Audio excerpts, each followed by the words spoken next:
I stood frozen in the conference room, clutching my employee badge as HR Director Valerie slid the termination paperwork across the table. "It's nothing personal, Elena," she said with that practiced corporate smile. "After careful evaluation, we've determined you're no longer aligned with the evolving culture at Nexus Technologies. 15 years of dedication reduced to a single phrase, not a culture fit." The words echoed in my head as I stared at the ceiling tiles, counting them to keep from breaking down.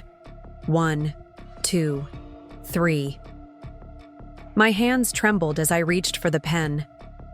"Before we jump back in, tell us where you're tuning in from, and if this story touches you, make sure you're subscribed, because tomorrow I've saved something extra special for you."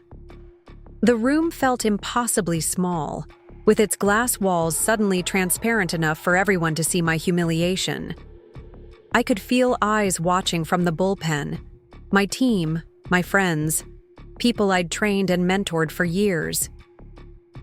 Behind Valerie sat Marcus Reed, the new CTO who'd arrived 6 months ago with his sleek suits and Silicon Valley buzzwords. He wouldn't meet my eyes, instead studying something fascinating on his tablet. Coward. "We're offering a standard severance package," Valerie continued, her voice mechanical. 2 weeks for every year of service, so that's 30 weeks. Contingent upon signing this non-disparagement agreement, of course. She slid another document forward, pointing to highlighted sections with her manicured finger. "You'll need to transfer all project files and credentials by end of day. Your company email will be deactivated at midnight." I finally looked up, searching for any hint of recognition in her eyes, any acknowledgement of our history. Valerie and I had started at Nexus the same year. We'd been to each other's weddings. She'd brought me soup when I had pneumonia 3 winters ago. Now she was executing me professionally with the detachment of someone swatting a fly. 30 weeks, I repeated, my voice hollow. That's generous for someone who supposedly doesn't fit anymore. I couldn't help the bitterness that crept into my tone. 15 years building their entire IT infrastructure. 15 years of missed vacations and late nights and weekend emergencies. 15 years of loyalty. Marcus cleared his throat, finally daring to speak. "Elena, business needs change. The company is pivoting toward a more agile, forward-thinking approach. Your contributions have been valued, but save it," I cut him off, finding strength in anger. "We both know what this is about." The budget. Meeting from 2 weeks ago flashed in my mind. My vocal opposition to outsourcing our entire security operations team to save costs. The team I'd built from scratch. The team that had prevented 3 major breaches in the last year alone. The conference room door opened suddenly, and Dave from legal entered with another folder. "Sorry I'm late," he mumbled, not looking at me either. Everyone's so careful to avoid eye contact with the condemned. "We were just reviewing the terms," Valerie said smoothly, as if we'd been discussing the weather and not the demolition of my career. Dave nodded and placed another document on the table. "This is just a reminder about your confidentiality obligations. All proprietary information, code, and internal processes remain company property." I almost laughed. They were terrified. They knew exactly what they were losing. "I understand my obligations," I said carefully. "I wrote half the security protocols you're referring to." A tense silence followed. Through the glass walls, I noticed Raj, my senior developer, watching intently from his desk. His expression changed from concern to determination as our eyes met briefly. He stood up, typing something on his phone. Within seconds, I saw other members of my team checking their phones, then looking toward the conference room. Something was happening.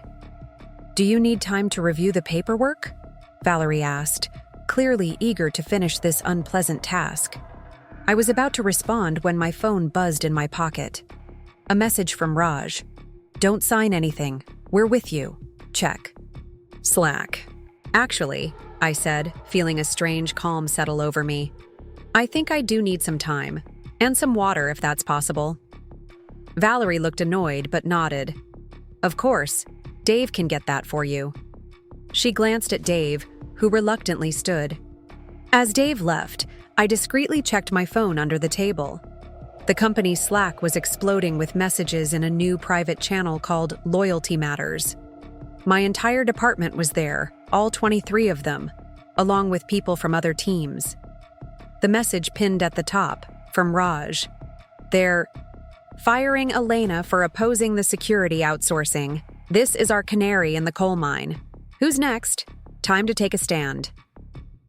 My heart pounded as I scrolled through dozens of messages of outrage and support. Then I saw something that made my breath catch. Screenshots of internal emails between Marcus and the CEO, discussing plans to gradually replace the entire IT department with outsourced teams in the next 6 months.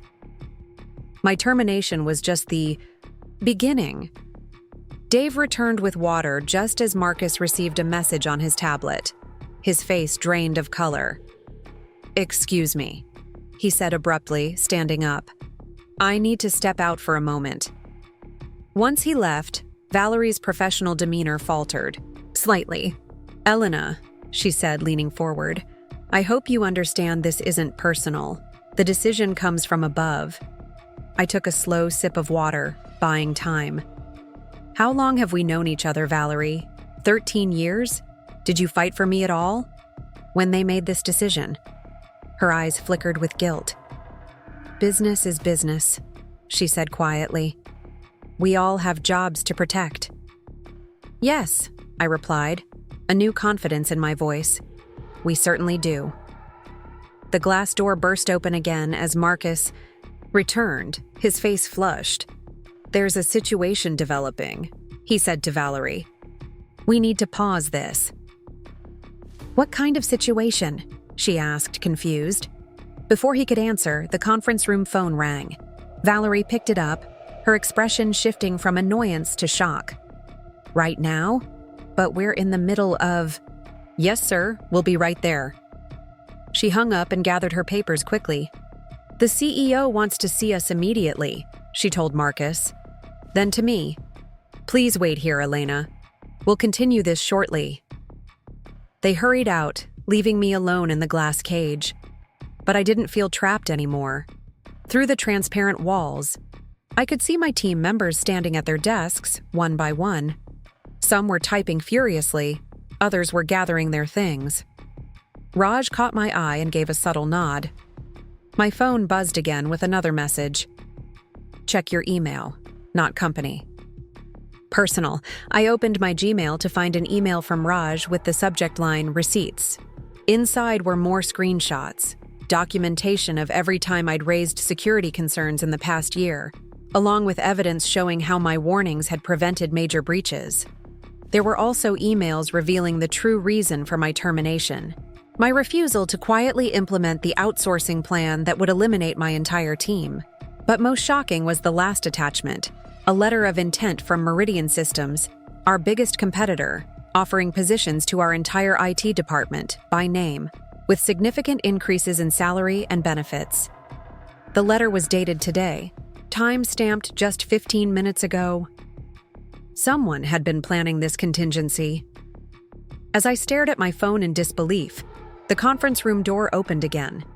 This time it was Sophia Chen, the CEO herself, flanked by Valerie and Marcus, both looking pale. "Elena," Sophia said tensely, "we appear to have a situation that needs immediate resolution." I stood up, finding my full height. "Yes, I believe we do." 17 resignation letters in the last 10 minutes, she said, cutting straight to the point. All from IT, all effective immediately, including every single member of the security team. She placed a tablet in front of me, showing the resignation emails flooding in. "Care to explain?" I picked up the tablet and scrolled through. "The name's every member of my department. It appears these valued employees no longer consider themselves a cultural fit either," I replied, using their own corporate language against them. Sophia's eyes narrowed. This is highly unprofessional and potentially actionable. Coordinated. Walkouts could be considered. They're individual decisions, I interrupted, made by at-will employees who received better offers elsewhere. Completely legal, and I might add, perfectly aligned with the company value of pursuing excellence that's painted on the wall out there. Marcus stepped forward, his face red with anger. You orchestrated this. This is corporate sabotage. I laughed then, the sound surprising even me. I orchestrated nothing, but it seems you forgot something important when you decided I was disposable. I gestured toward the office floor where more people were standing, gathering their things. These people aren't just my team, they're my family. And unlike this company, they actually value loyalty. Sophia dismissed Valerie and Marcus with a sharp gesture, waiting until the door closed behind them. When we were alone, her carefully maintained CEO facade cracked slightly. What do you want? She asked bluntly. Excuse me? To make this go away, what do you want? Better severance? A different position? I shook my head slowly. You still don't get it. This isn't a negotiation tactic. Your company just lost its entire IT department in 15 minutes. The people who maintain your servers, secure your data, protect your intellectual property, they're all walking out the door right now. I picked up my bag and employee badge, including me. You can't just leave, she said, panic edging into her voice. The systems, the transition. Actually, I can. I placed my badge on the table. I'm no longer a cultural fit, remember? But don't worry, everything is well documented. That was always my specialty. Proper documentation. As if on cue, the lights in the conference room flickered. Sophia's tablet pinged with notifications. Something was happening to the systems. What did you do? She demanded. Nothing illegal, I assure you, I said calmly. Just the standard security protocol when multiple administrative credentials are revoked simultaneously. The system goes into automatic lockdown to prevent potential breaches. I designed that feature myself 3 years ago. It's all in the documentation. Sophia's phone started ringing. So did the conference room phone, and her tablet kept pinging with alerts. How do we stop it? She asked, the CEO veneer completely gone now. I walked to the door. You'll need a senior security administrator to override the lockdown. Oh, wait. You just fired or lost every single one of them. Preparing and narrating this story took us a lot of time, so if you are enjoying it, subscribe to our channel. It means a lot to us. Now back to the story. The day had started like any other. I arrived at Nexus Technologies at 7:15 a.m., just as I had for the past 15 years, badge swinging from the lanyard I'd received at my 10-year anniversary celebration. The security guard, Phil, waved me through with our usual greeting. Him asking about my daughter's soccer team, me asking about his new grandson. Small moments of human connection that made the gleaming corporate headquarters feel less sterile. I remembered feeling particularly good that morning. My team had just completed a major security infrastructure upgrade over the weekend, on time and under budget. The kind of win that usually earned recognition at the quarterly all-hands meeting. I'd even splurged on bringing in gourmet donuts for everyone, a box balanced carefully in one hand as I typed my security code with the other to enter the IT department's floor. Raj was already there, of course. My senior developer was perpetually early, usually deep in code before most people had their first coffee. Morning, Elena, he called, accepting a donut with a grateful nod. System reports looking clean after the migration. No hiccups overnight. Perfect, I replied, setting up the rest of the treats in the break area. I want to do a full review in the morning meeting. Make sure everything's documented properly before we close the project. Looking back, I should have noticed the signs. The email from HR requesting a quick chat at 10 a.m. The way Marcus, our new CTO, had been excluding me from strategic planning meetings for weeks. The hushed conversations that stopped when I entered the room. But when you've helped build a company from a small regional firm to an industry leader, when your employee ID number has only 4 digits because you were among the first 100 hires, you don't expect to become expendable. I remember arranging the donuts carefully, making sure the gluten-free options were labeled for Diane in network operations, who had celiac disease. Such a mundane detail to recall so clearly now. The last normal moment before everything changed. My office was a corner space with glass walls, a sign of status I'd earned after more than a decade of promotions. From there, I could see my entire department. The security team to the left, network operations straight ahead, development and support to the right. 23 people who reported to me, many of whom I had personally hired and trained. Their careers and livelihoods were my responsibility, a weight I carried proudly. The morning unfolded with routine meetings and email responses. At 9:55, I closed my laptop and headed toward the HR floor for what I assumed would be a discussion about annual reviews or the upcoming benefits enrollment period. Maybe even good news about the budget for the additional security analysts I'd been requesting. Valerie met me in the lobby of the HR department, her smile not quite reaching her eyes. "Thanks for coming up, Elena. We'll be in conference room B today." She gestured toward the hallway leading to the glass-walled meeting rooms. Something in her tone made my stomach tighten. "Is everything okay?" I asked, following her down the corridor. "Let's discuss inside," she replied, quickening her pace slightly. "Marcus will be joining us as well." That's when I knew. In 15 years, I'd seen this exact scenario play out dozens of times. The mid-morning meeting, the presence of both HR and a senior executive, the careful avoidance of small talk, classic corporate execution protocol. Conference room B was the one furthest from the main work areas, selected for its privacy despite the glass walls. Inside, Marcus was already seated, his expression carefully blank as he scrolled through something on his tablet. A folder with papers sat in front of the empty chair, clearly meant for me. "Elena, please have a seat," Valerie said, closing the door and activating the privacy glass with a tap on the wall panel. The transparent walls turned opaque, hiding us from curious eyes. Another bad sign. I sat down slowly, years of crisis management training kicking in to keep my breathing steady. "I assume this isn't about the security analyst requisitions," I said, attempting to lighten the atmosphere. Neither of them smiled. Marcus finally looked up from his tablet, but his eyes focused somewhere over my left shoulder rather than meeting my gaze.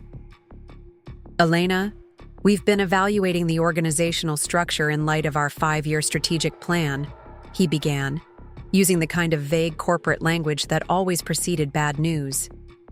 Valerie picked up seamlessly. "As part of this evaluation, we've been looking at team compositions and leadership alignment with our evolving corporate values and direction." I almost wanted to laugh at the absurdity of it. 15 years of loyal service, and they couldn't even give me the dignity of straightforward language. "Are you firing me?" I asked bluntly. A flicker of discomfort crossed Valerie's face. "We're implementing a restructuring that unfortunately eliminates your current position," she said, sliding the folder toward me. "We value your contributions to Nexus Technologies, but we've determined that your leadership style and vision are no longer aligned with our cultural direction."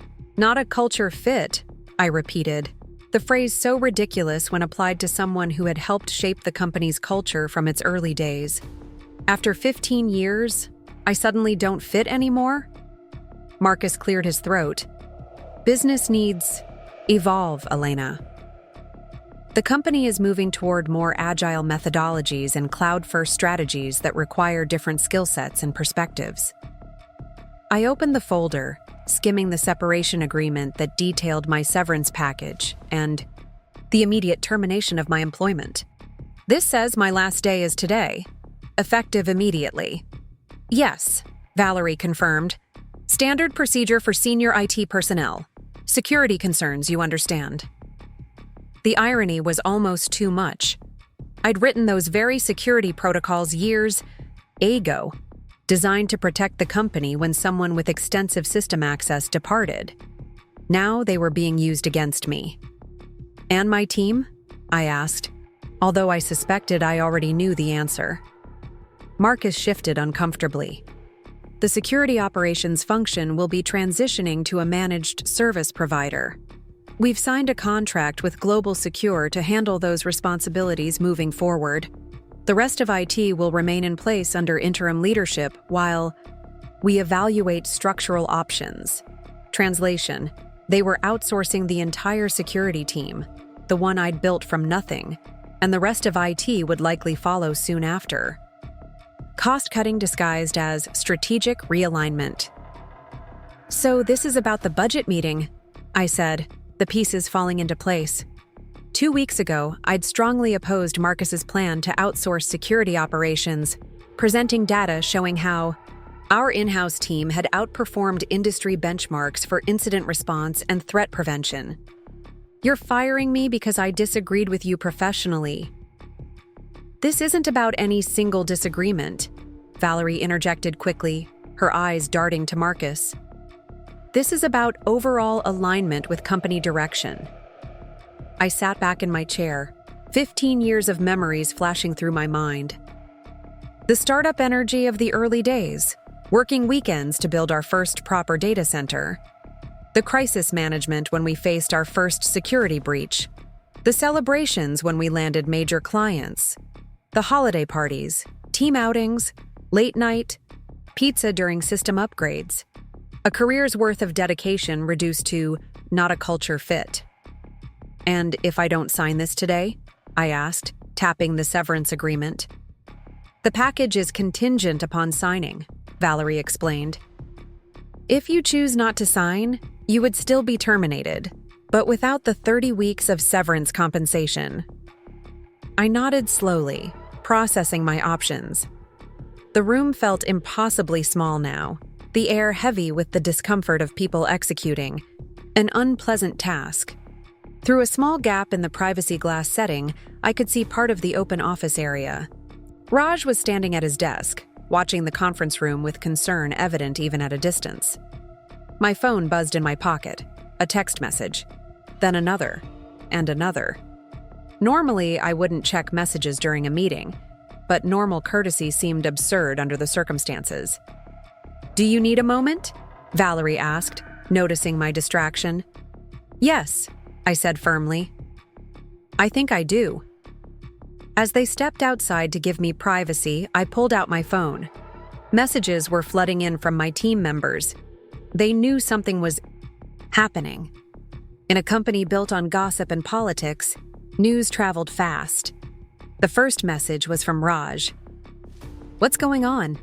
Security badges for the entire security team just got flagged for deactivation at 5 p.m. today." My heart sank. They weren't just firing me, they were eliminating the entire security team by the end of the day. People who had families, mortgages, lives built around the stability of their jobs. And they weren't even going to get the courtesy of a proper meeting like I was receiving. More messages poured in as I sat alone in the conference room. From Diana in network operations. "Elena, rumor says you're being let go? Is that true?" From Kevin in security. "They're saying we're all being replaced by Global Secure. Please tell me that's just a rumor." From Priya in development. "Something's happening. HR just blocked access to the project management system." For the security team. The betrayal cut deep, not just of me, but of my entire team. People who had poured their talents and time into making Nexus Technologies secure and successful. People I had personally promised would have stable careers if they performed well. Promises I'd made believing the company would honor my authority to make them. When Valerie and Marcus returned, I remained seated, my hands folded calmly on top of the unsigned paperwork. "Have you had enough time to review the agreement?" Valerie asked. "Yes," I replied. "And I have some questions about the transition plan for my team." Marcus shifted uncomfortably. "As mentioned, Global Secure will be taking over the security functions. They have a transition team ready to deploy starting tomorrow. And my team members? The ones being replaced? When were you planning to tell them? HR has scheduled meetings. Throughout the afternoon, Valerie said, not quite meeting my eyes. Everyone affected will receive a separation package similar to yours, adjusted for their tenure, of course. Similar, but not the same, I noted. And they get zero notice, no chance to prepare. This is standard procedure for security personnel. Transitions, Marcus repeated, as if reciting from a manual. The company has to protect its assets. The company's most valuable assets are walking out the door today, I said, my voice steady despite the anger building inside me. But you don't see that, do you? The room fell silent. Outside, through the small gap in the privacy setting, I could see more of my team gathering, looking concerned. Phones in hand, talking urgently. Word was spreading. Elena, Valerie tried. Again, her voice softer now, perhaps attempting to appeal to our past friendship. I know this is difficult, but these decisions are made at the highest levels with the company's best interests in mind. The severance package is generous. 30 weeks gives you plenty of time to find a new position. I almost laughed at her naivete.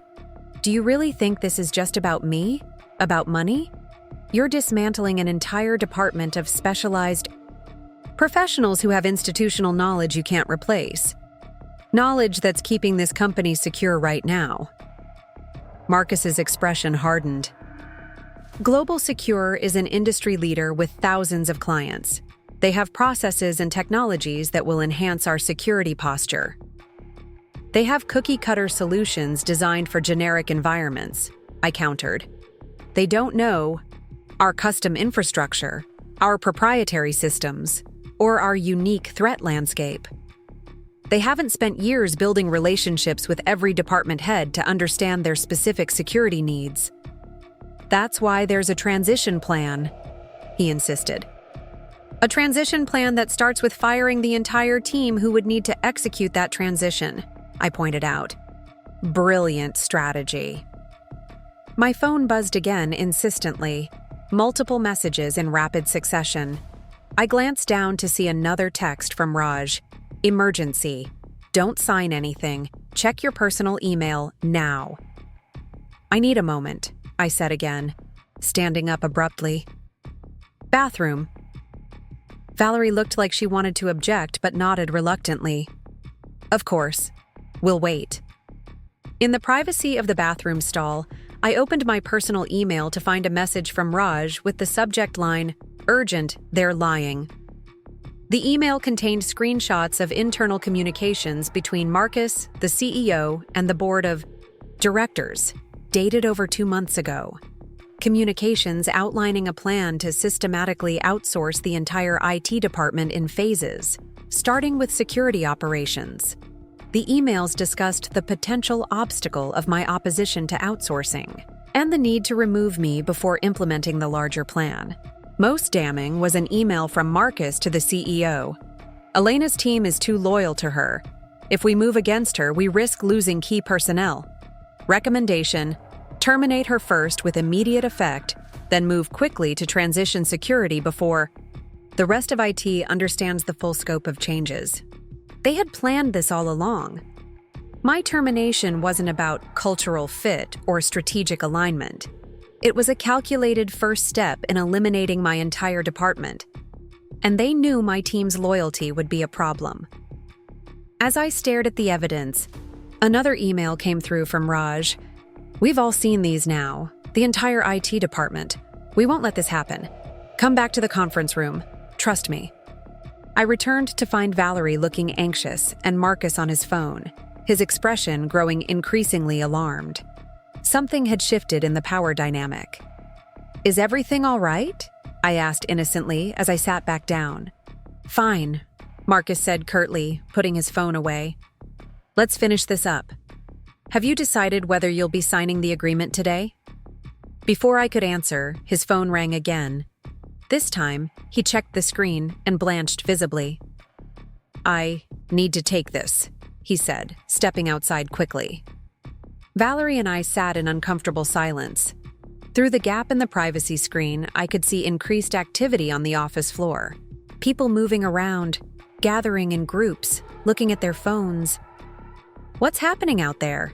Valerie asked, trying to peer through the small, clear section. "I believe," I said carefully, "that the company is experiencing the consequences of its decisions in real time." Marcus burst back into the room, his composed CTO demeanor completely gone. "We have a situation," he told Valerie urgently. "Multiple resignation letters are being submitted. IT personnel are walking out." Valerie stood up, alarmed. "How many?" "5 so far, but more coming in by the minute. All from IT. Raj, Diana, Kevin, the core infrastructure team." He looked at me accusingly. "What did you do?" I raised my hands innocently. "I've been sitting right here with you. I haven't done anything." My phone buzzed again with a message from Raj. 17 resignations submitted. 6 more preparing to send. We're all walking out together at 11:30. Are you with us? The time was 11:27 a.m. "I think," I said calmly, standing and gathering my personal items, "that this meeting is over." "You can't leave," Marcus said, his voice rising. "The severance agreement—" "I'm not signing it," I interrupted. "And it appears I'm not the only one ending my relationship with Nexus Technologies today." The conference room door burst open as Sophia Chen, the CEO, entered. Her normally composed face flushed with anger or panic or both. "What the hell is happening?" she demanded. "Half the IT department is threatening to walk out." "Not threatening," I corrected her. "Doing. Right now." Through the glass walls, now fully visible as Sophia had deactivated the privacy setting upon entering, we could see people standing, collecting their belongings, unplugging their laptops. 15 years of corporate loyalty was unraveling in minutes. "This is your doing," Marcus accused me. "You've orchestrated some kind of mass resignation to sabotage the company." I smiled for the first time that morning. "I've orchestrated nothing. But it seems your plans were leaked, and my team made their own decisions." I checked my watch. "If you'll excuse me, I have somewhere to be." "Wait," Sophia said, suddenly realizing the severity of the situation. "We need to discuss this. Perhaps there's been a misunderstanding." "The emails were quite clear," I replied. "The plan to outsource the entire IT department, starting with security. The strategy to remove me first to minimize resistance. The calculated dismantling of a team I spent years building." I picked up my badge and placed it on the table. "No misunderstanding there." Sophia shot a sharp look at Marcus, who had the decency to look uncomfortable. "What emails?" she demanded. "The ones discussing how my team's loyalty would be problematic," I continued. "The ones detailing how to manage the transition after firing me with immediate effect. Those were confidential strategic discussions," Marcus protested weakly. "Yes, they were," I agreed. "And now they're not." On the office floor, people were moving toward the exits. Not just my direct reports, but developers, network specialists, help desk staff, the entire IT backbone of Nexus Technologies walking away in solidarity. Raj stood by my office door, my coat and personal items in his hands, waiting. "You can't all just leave," Valerie said, panic edging into her voice. "The systems, the networks, are fully documented," I finished for her, "in accordance with the protocols I established years ago. But understanding those documents, implementing emergency procedures, maintaining security during a critical transition, that requires people with knowledge and skills and institutional memory." I gestured to the departing staff. "People like them." Sophia stepped forward, suddenly shifting to negotiation mode. "Elena, let's discuss what it would take to resolve this situation." We can revisit the restructuring plan, reevaluate the outsourcing decision. Too late, I said simply. Trust, once broken, is nearly impossible to repair. You've shown these people exactly how much you value 15 years of loyalty and exceptional performance. They're showing you what that's worth to them. I walked to the door, feeling lighter with each step. Marcus called after me. The non-compete in your original employment agreement is still binding. You can't just take our people to a competitor. I turned back one last time. I'm not taking anyone anywhere. They're making individual choices about their careers, just as you made choices about the company's direction. And as for me, I think I'm suddenly discovering I'm not a culture fit for your kind of business anymore. As I stepped out of the conference room, my phone buzzed with one final message from Raj. We're all waiting in the lobby. Meridian Systems' HR Director is meeting us at Morton's Steakhouse at noon. They're prepared to hire the entire department immediately. Are you in? I smiled as I typed my response. Absolutely. I never intended to stay at Nexus Technologies for 15 years. When I first walked through those doors in 2010, I was planning to gain a couple years of experience before moving on to something bigger, something more prestigious. The office back then wasn't the gleaming glass tower we occupied now. It was a converted warehouse space in the industrial district, with exposed brick walls and pipes running along the ceiling that occasionally dripped onto our desks during heavy rain. We were a scrappy team of 12 back then, handling IT services for mid-sized local businesses. I was hired as a junior security specialist, fresh out of graduate school with student loans that kept me awake at night. The pay wasn't great, but the potential seemed enormous. Thomas Griffin, the founder and original CEO, had a vision that resonated with me from the very first interview. Technology services are commodities, he'd said, leaning back in his chair, with a confidence I immediately admired. But security? That's going to be the differentiator in the next decade. Companies won't just want their systems maintained, they'll need them protected. And that's where we'll excel. He was right, of course. This was before the major data breaches that would make national headlines, before ransomware became a household term, before most companies even had a dedicated security budget. Thomas saw it coming, and he hired people who understood his vision, people like me. Those early years were exhilarating. We worked insane hours, fueled by cheap pizza and expensive coffee, solving problems no one had written textbooks for yet. My tiny apartment became a place I only visited to shower and change clothes. Nexus became my real home, the team my chosen family.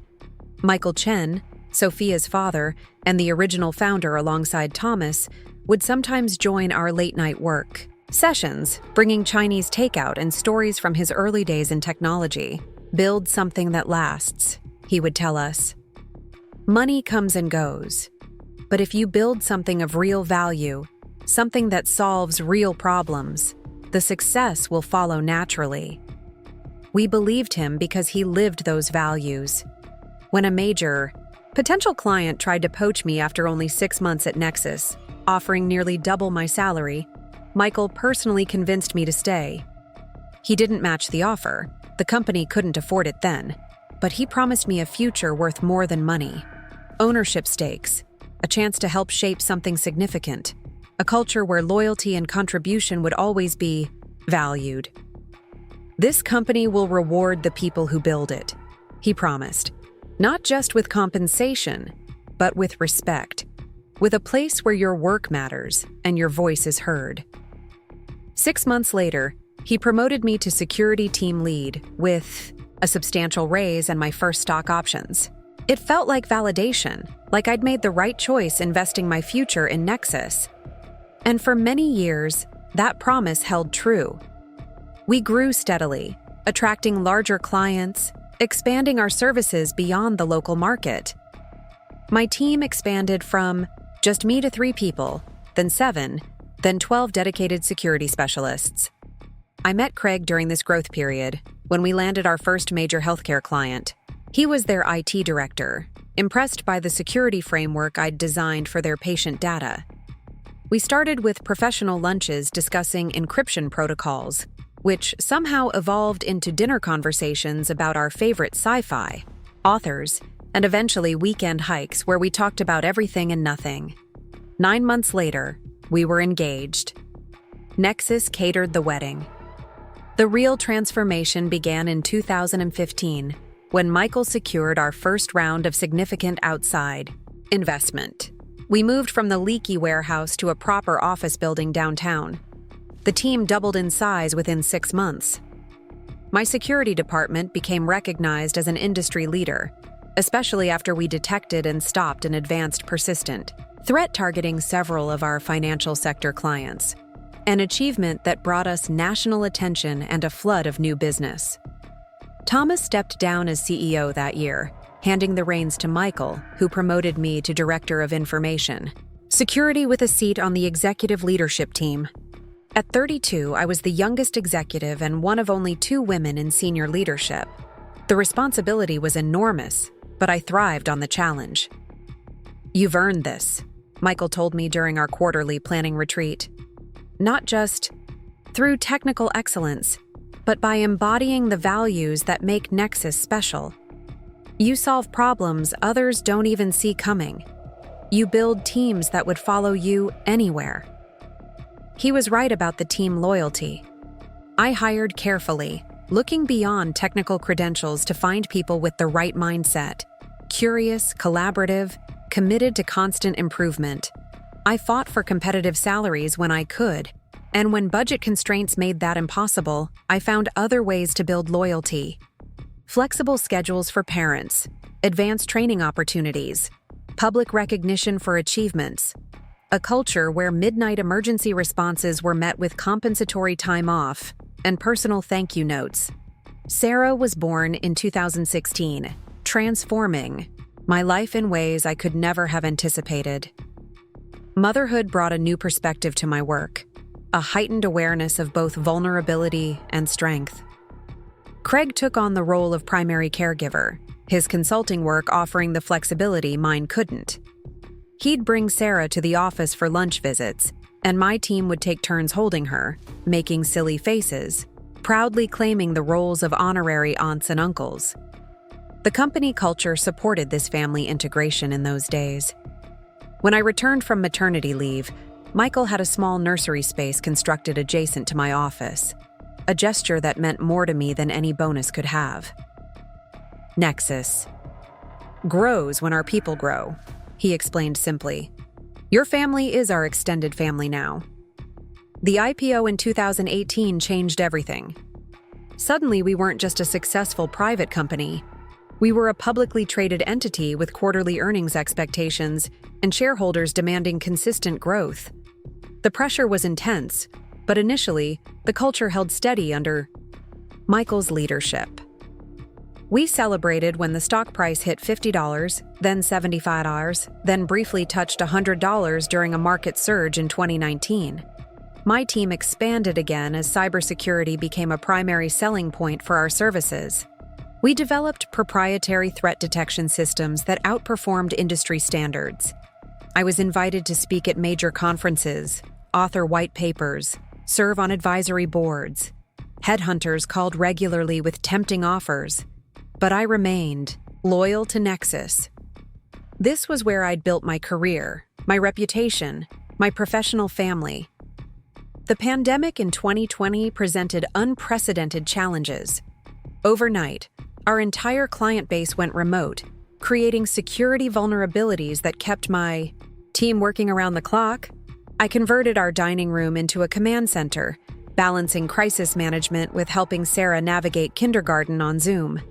Craig took over most household responsibilities without complaint, bringing me food during marathon incident response sessions and making sure I occasionally slept.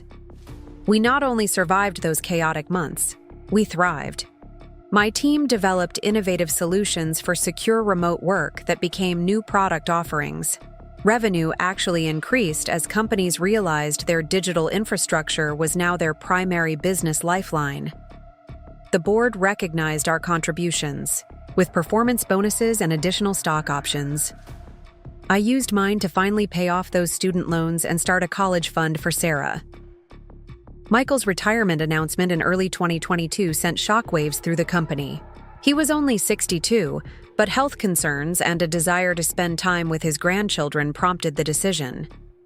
I remember the day he told the executive team, his eyes lingering on each face as he spoke about the company's journey and future.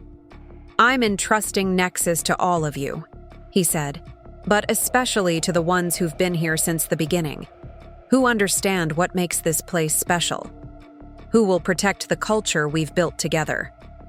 He personally recommended me for the CTO position, but the board selected Greg Williams instead, an external hire with impressive credentials from larger tech firms. It was disappointing but understandable. Greg had experience managing IT organizations 3 times our size, experience I couldn't claim. He seemed respectful of the existing culture, repeatedly assuring the executive team that he saw himself as a steward rather than a revolutionary. "I'm here to scale what works," he told us during his first leadership meeting, "not to fix what isn't broken." The transition was smoother than I'd feared. Greg recognized my department's value and gave me considerable autonomy. We collaborated well, combining his big company experience with my institutional knowledge. When Sophia Chen was announced as the new CEO following her father's recommendation, it felt like a promising sign of continuity.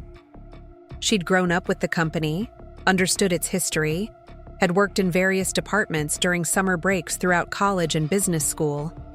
Her early speeches emphasized building on her father's legacy. Nexus was founded on the principle that technology should serve people, not the other way around, she told the all-hands meeting after her appointment.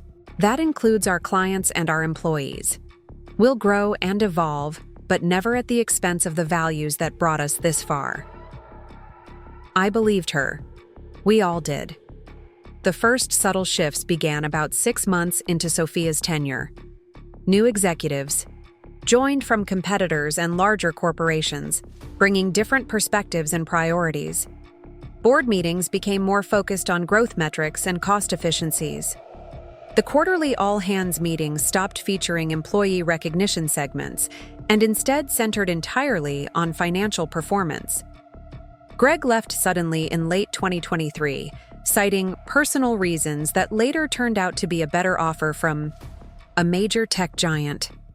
The revolving door began spinning faster after that, new executives arriving with grand visions, implementing partial changes, then departing before seeing results. Each transition chipped away at the culture, replacing institutional memory with transactional leadership. Marcus Reed arrived in November 2024 as our 4th CTO in 18 months. His reputation preceded him, a turnaround specialist known for optimizing underperforming IT organizations, usually a euphemism for aggressive cost-cutting. His LinkedIn profile featured impressive metrics about reduced headcount and outsourcing savings. From our first meeting, I sensed we would clash. "Your security operations budget is significantly above industry benchmarks," he noted, scrolling through spreadsheets during our initial one-on-one.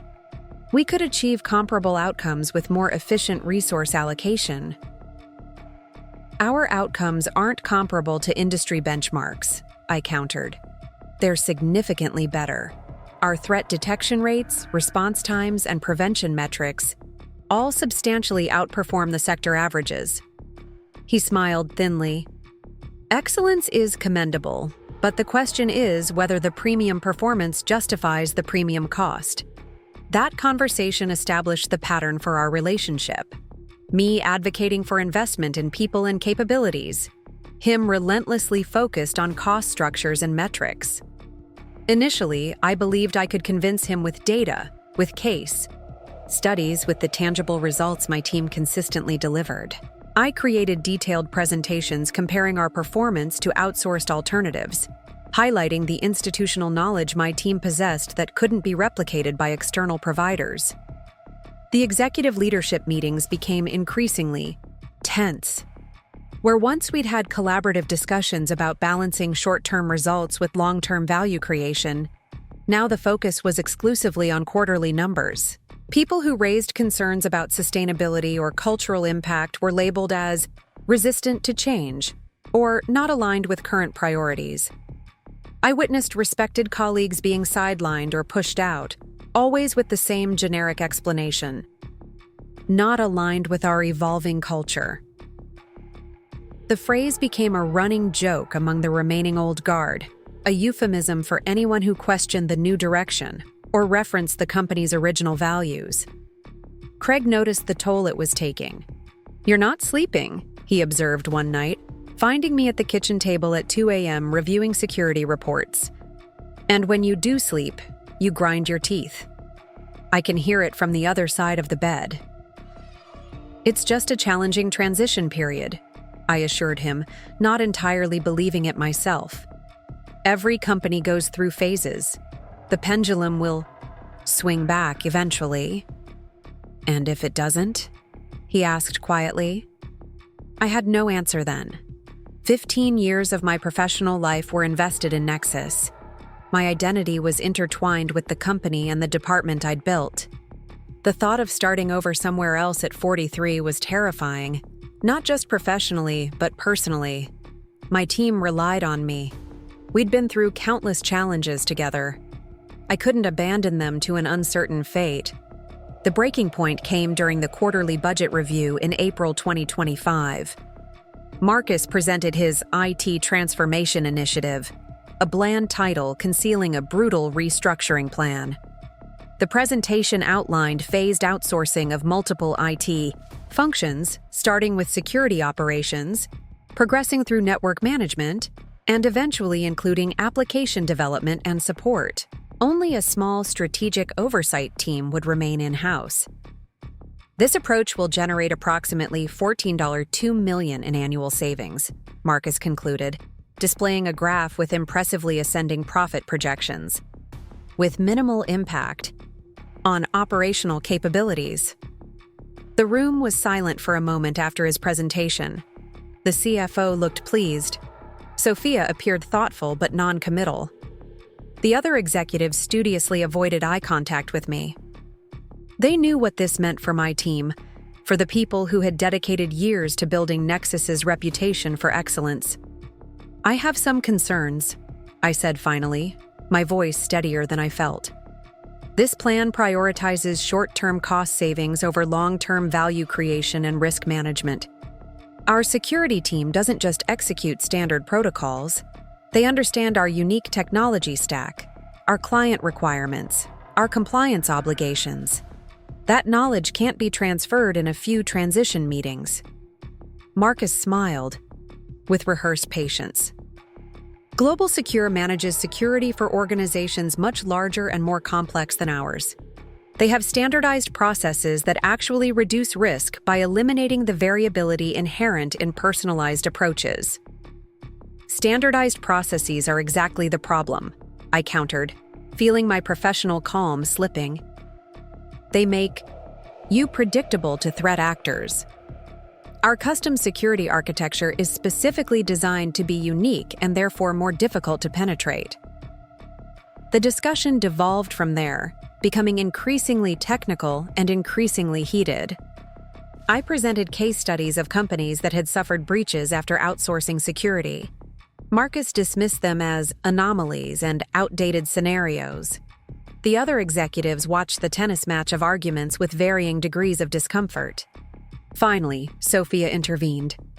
"This is clearly a complex decision requiring additional analysis. Elena, can you prepare a more detailed risk assessment for our next meeting? Marcus, perhaps a more gradual transition timeline would address some of these concerns." It seemed like a reasonable compromise on the surface, a chance to make my case more thoroughly, to find a middle ground that would preserve the most critical functions of my team. I spent the next 2 weeks assembling comprehensive data, conducting comparative analyses, and developing alternative proposals that would achieve cost efficiencies without gutting our security capabilities. I delivered the completed assessment to Sophia's office personally, hoping for a few minutes to highlight the key findings. Her assistant informed me she was in back-to-back meetings but promised to make sure it received priority attention. I left feeling cautiously optimistic that data and reason would prevail. 3 days later, I discovered my network access to certain executive documents had been revoked. When I inquired about the change, IT help desk reported it was an instruction from the CTO's office, a security protocol adjustment. My meeting invitations to several strategic planning sessions were quietly canceled. Emails about the outsourcing initiative stopped including me in the recipient list. I was being isolated, my influence systematically diminished. The strategy was as transparent as it was effective. Rather than addressing my concerns directly, they simply removed me from the conversations where those concerns might be raised. Raj noticed the pattern during our weekly security operations review. "Something's happening," he said after the other team members had left the conference room. The network team mentioned they're being asked to document all their processes and configurations in extreme detail. Feels like knowledge transfer prep. "I'm handling it," I assured him, not wanting to burden my team with my growing fears. "Just focus on our current projects and keeping our detection systems optimized." But the signs became increasingly difficult to ignore. External consultants appeared in the office, conducting interviews with IT staff about their daily responsibilities. Equipment inventories were updated with unusual thoroughness. An audit of all software licenses and service contracts was initiated, without the customary involvement of department heads. I requested a one-on-one meeting with Sophia, hoping our 15-year history would count for something. Her assistant initially offered a 15-minute slot 3 weeks out. After I emphasized the urgency, this improved to 30 minutes the following week. Progress, but hardly the open-door policy of previous leadership. Craig found me in the home office that weekend, preparing for the meeting by rehearsing talking points and reviewing key metrics. "You know this isn't just about outsourcing, right?" he said, placing a cup of tea beside my laptop. "This is about control and short-term thinking versus the culture you helped build." "I know," I admitted, "but I have to try. These are people's livelihoods, their careers. Some of them have been with me for over a decade." He sat on the edge of the desk, his expression gentle but concerned. "And what about you? Your career? Your well-being? You've given this company 15 years of extraordinary commitment. At some point, you have to ask whether they deserve more of your loyalty than they're willing to return." Sarah appeared in the doorway, now 9 years old and perceptive beyond her years. "Mom, are you still fighting with the work people?" she asked, clutching the coding robot we'd built together during pandemic weekends. "Not fighting, honey. Just trying to solve a complicated problem." She considered this with serious eyes. "Is it like debugging? When something isn't working the way it's supposed to?" I smiled despite my exhaustion. "Something like that." "Sometimes," she said with the simple wisdom of childhood, "when our code gets too messy, Ms. Peterson says we should start over with a clean file instead of trying to fix everything." Craig raised an eyebrow. "From the mouths of babes." The meeting with Sophia never happened. It was canceled the morning it was scheduled, replaced with the ominous HR invitation that led to me sitting in conference room B with Valerie and Marcus, being told I was no longer aligned with the evolving culture. Looking back, I should have seen it coming sooner. The warning signs were there: the gradual isolation, the concentrated power in the hands of newcomers who viewed the company as a collection of assets rather than a community of people, the prioritization of metrics over values. But 15 years of loyalty creates powerful blinders. When you help build something from its foundation, it's nearly impossible to believe you could become expendable to it. The night before that final HR meeting, I'd stayed late at the office, walking through the now quiet IT department after most people had gone home.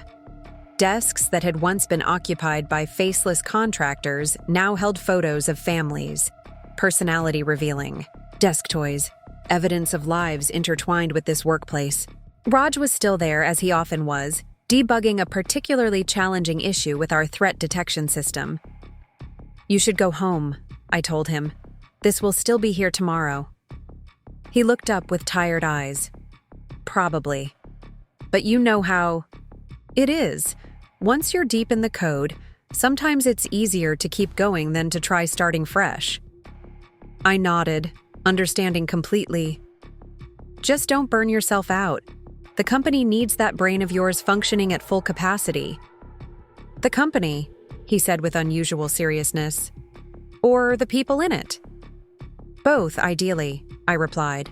"That's how it's supposed to work." He turned back to his monitors. "Let me know if there's anything I can do to help with the budget situation. The team's talking about it, even though we're trying not to worry." "I'm handling it," I assured him again, the phrase becoming my mantra even as events increasingly suggested otherwise. As I walked to my car that night, I paused to look back at the Nexus Technologies sign illuminated against the darkening sky. 15 years in that building. Thousands of days of arriving early and leaving late. Countless challenges overcome. Systems built. Teams developed. Crises managed. A career constructed with careful attention to both technical excellence and human connection. I couldn't have known it was my last evening as a Nexus employee. Couldn't have anticipated that less than 12 hours later, I'd be sitting across from people I'd worked alongside for years, being clinically informed that I no longer belonged in the community I'd helped create. That my team, the people I'd hired, trained, mentored, and protected, would be deemed replaceable assets rather than valuable contributors. If I had known, would I have done anything differently? Said goodbye to my office, my projects, the security operations center I'd designed? Taken one last walk through the data center with its familiar hum of equipment and precisely calibrated cooling system? Left notes for the team members who had become like family? Perhaps. Or perhaps it was better this way. No drawn-out farewells, no chance for sentimentality to overwhelm professional dignity. Just the clean, if painful, break that would allow me to find whatever came next. To start over with a clean file as Sarah had suggested in her 9-year-old wisdom. What I didn't expect was that my team would refuse to accept the break, that they would stand together in a way that management had clearly never anticipated. That loyalty, when properly earned, could become a force more powerful than corporate authority or financial pressure. That the culture we had built together over 15 years might prove more durable than the executives who sought to dismantle it for quarterly gains. I didn't plan the workplace revolution that began in Conference Room B that morning. Didn't orchestrate the mass exodus that would send shockwaves through Nexus Technologies and ultimately transform the company in ways no strategic initiative could have predicted. It emerged organically from a simple truth that Sophia, Marcus, and the board had fatally overlooked. Culture isn't created through mission statements or corporate values plastered on walls. It's built through consistent actions, through trust, earned over time, through leaders who prioritize people alongside profits. They had forgotten that organizations aren't just structures on an org chart or assets on a balance sheet.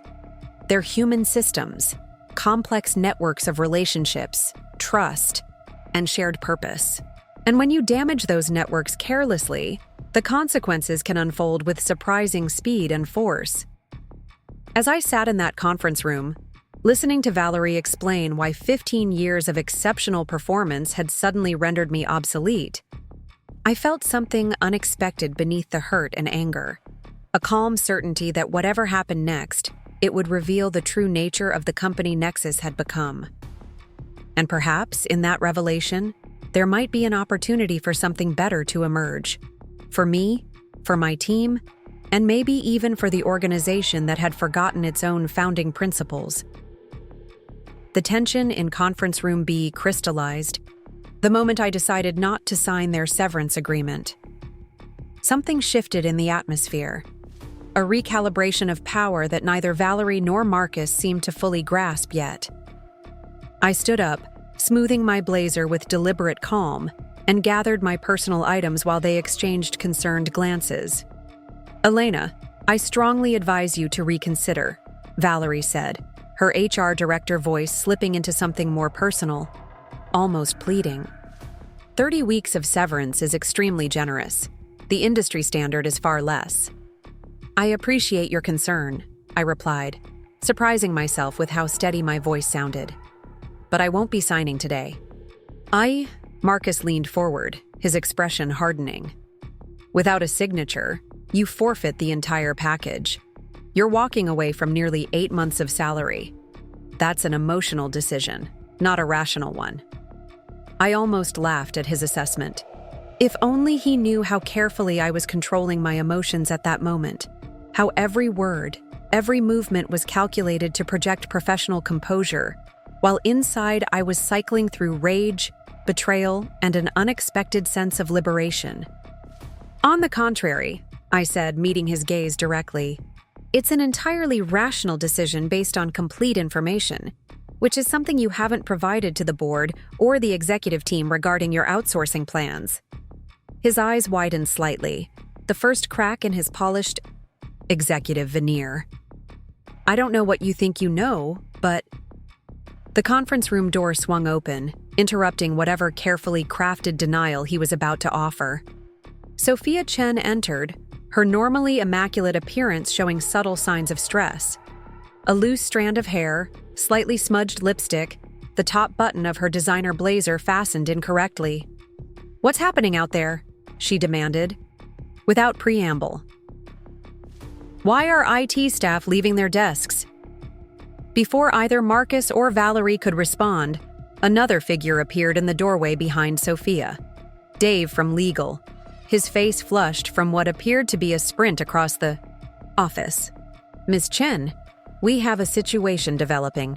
Multiple resignation letters arriving simultaneously, all from IT personnel." Sophia's composure slipped for a microsecond before she reasserted control. "How many?" Dave consulted his tablet. 7. Confirmed so far. All senior specialists, and more appearing in the system by the minute. "Lock down their network access immediately," Marcus ordered, pulling out his phone. "Standard protocol for voluntary separations. Revoke all credentials, disable badges, initiate..." "I wouldn't do that if I were you," I interjected quietly. 3 faces turned toward me with varying expressions of surprise, as if they'd momentarily forgotten I was still in the room. "And why is that?" Marcus asked, his tone somewhere between dismissive and wary. "Because right now, those people are still your employees. They're handling their departures professionally, submitting formal resignations, preparing transition documentation. The moment you treat them like security threats, that cooperation ends." I placed my employee badge on the table with a soft click. "And you really don't want 23 IT specialists with intimate knowledge of your systems feeling disrespected on their way out the door." Sophia studied me with new intensity. 23? You believe your entire department is resigning? I held her gaze steadily. I don't have to believe it. It's already happening. I gestured toward the office floor visible through the glass walls. The IT section was in clear disruption, people standing, gathering belongings, congregating in small groups with serious expressions. The question isn't whether it's happening. The question is why.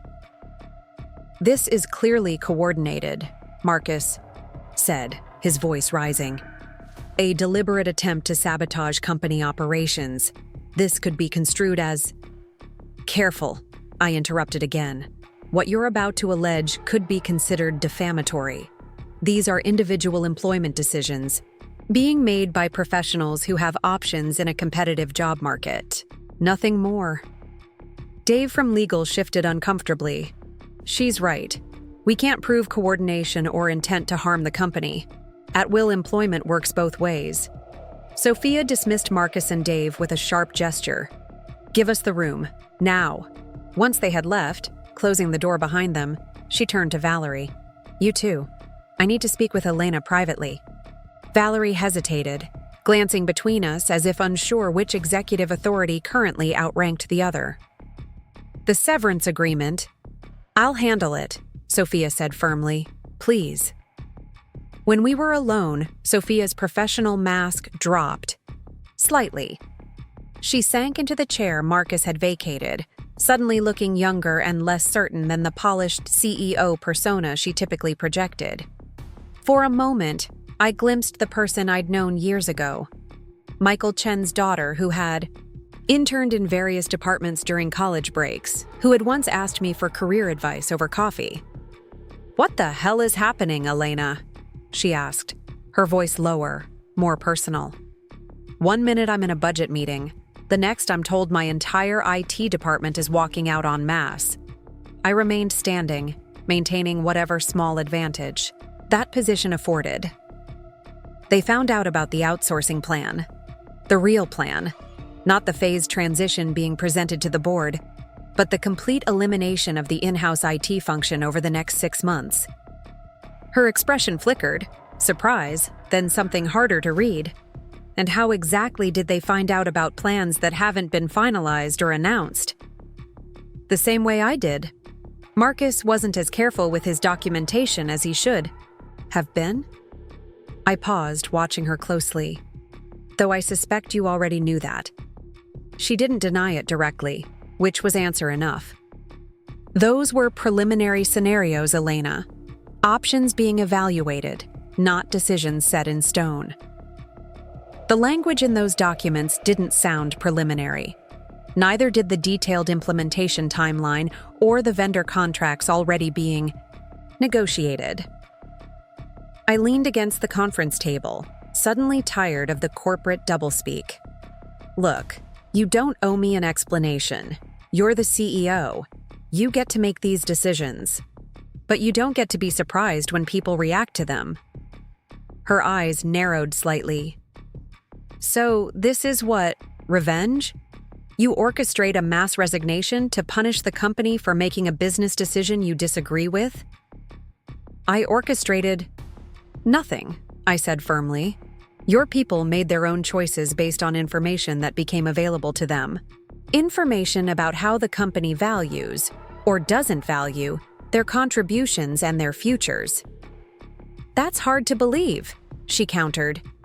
20+ people don't simultaneously decide to quit without coordination." I shrugged. "Believe what you want. But these are smart, highly employable professionals who have options. Once they understood they were being systematically eliminated, staying made no rational sense." Sophia stood up and paced to the window, looking out at the office floor where the disruption was spreading beyond the IT zone. Other employees were watching, phones in hand, undoubtedly sharing information and speculation across internal channels. "I need you to stop this," she said finally, turning back to face me. "Stop what exactly? I'm being terminated, remember? I have no authority here anymore." "Don't be obtuse," she snapped, a flash of the real Sophia breaking through the corporate veneer. "Your team trusts you. They'll listen to you. Tell them to stand down, to follow proper transition protocols. In return, we can discuss revisiting the outsourcing timeline, creating more runway for people to find new positions internally or—" "Too late," I interrupted, surprised by my own boldness. "Trust, once broken, is nearly impossible to rebuild. You already made the decision that these people, many of whom have been here nearly as long as I have, were disposable cost centers rather than valuable assets. You can't unmake that decision just because the consequences are inconvenient." Her phone chimed with what must have been an urgent notification. She checked it, and her expression tightened. 12 resignation letters now, including your entire security team and most of network operations. She looked up at me. "Do you have any idea what this will do to the company? To client confidence? To our stock price when this inevitably leaks to the market?" For a moment, I almost felt sorry for her, almost. "Yes, I do understand. Probably better than most people in this building. Which is why I spent weeks trying to help you avoid exactly this scenario. with data, with alternative proposals, with warnings about the real risks of hollowing out your IT capability. But those concerns were dismissed as resistance to change and lack of alignment with the strategic direction. She had the grace to look momentarily uncomfortable. Those assessments came from Marcus Reed, I finished for her. A man who's been with the company for 6 months and whose entire career is built on slashing headcount to create short-term cost savings that look good in quarterly reports, regardless of the long-term operational impacts. I picked up my bag from the chair. Your father would never have allowed this to happen. The mention of Michael Chen hit exactly as I'd known it would. Sophia stiffened, her expression closing. That's unfair. The market realities today are different, yes, but the principles of building something valuable and sustainable aren't. Neither are the consequences of treating people as disposable resources. I moved toward the door, then paused with my hand on the handle. For what it's worth, I genuinely hope the company survives this. There are still good people here who deserve better than what's happening today. Before she could respond, my phone buzzed with another message. I checked it discreetly. Raj again, with an update that made my breath catch. 20 resignation letters submitted, 3 more in progress. Meridian Systems recruiter arriving at Morton's in 30 minutes. Conference room reserved. Need headcount.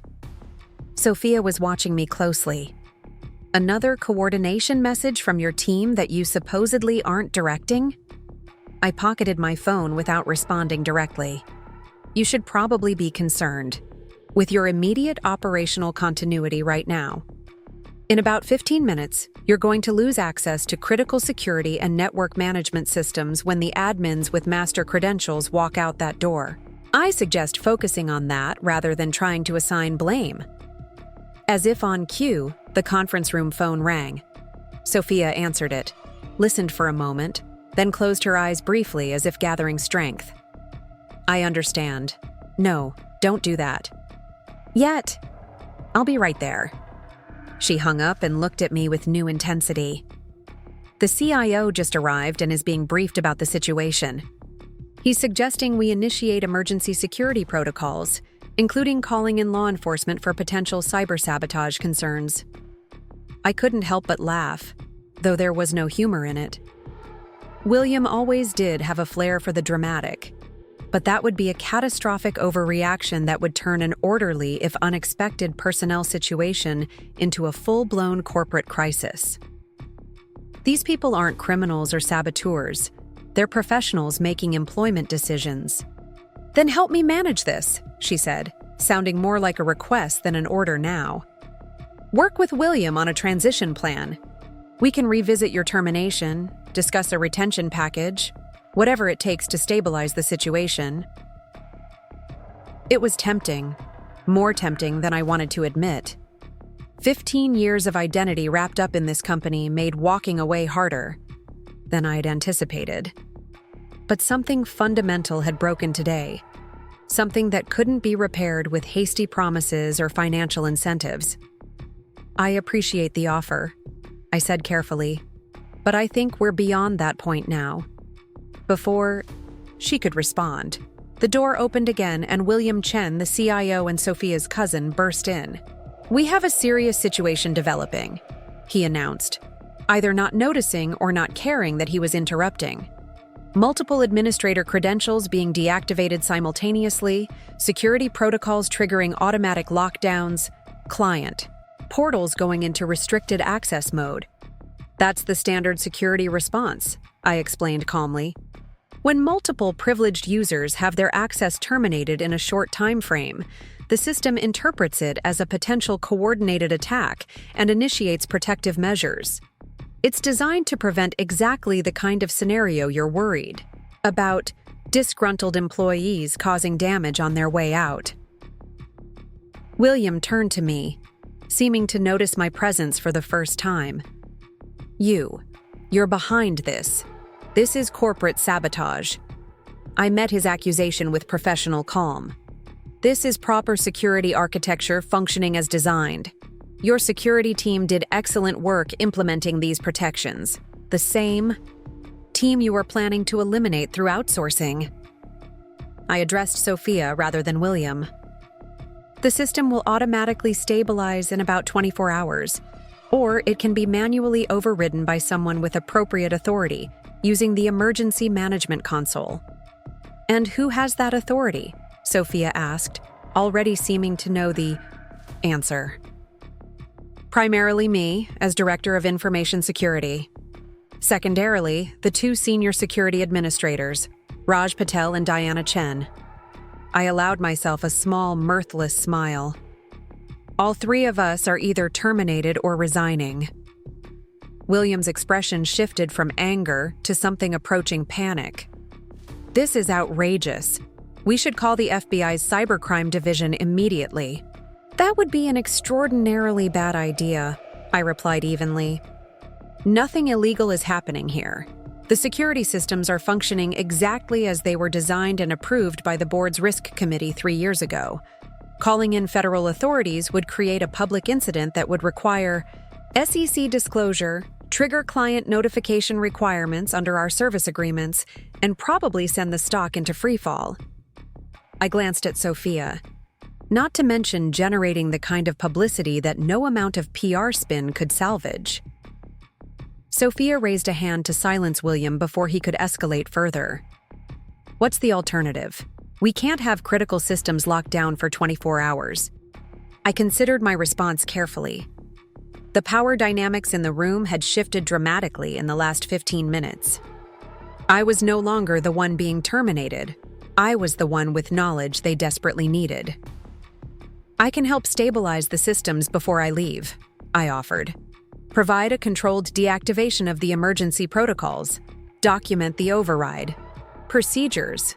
Ensure continuity until you can engage your outsourcing partner or whatever interim solution you develop.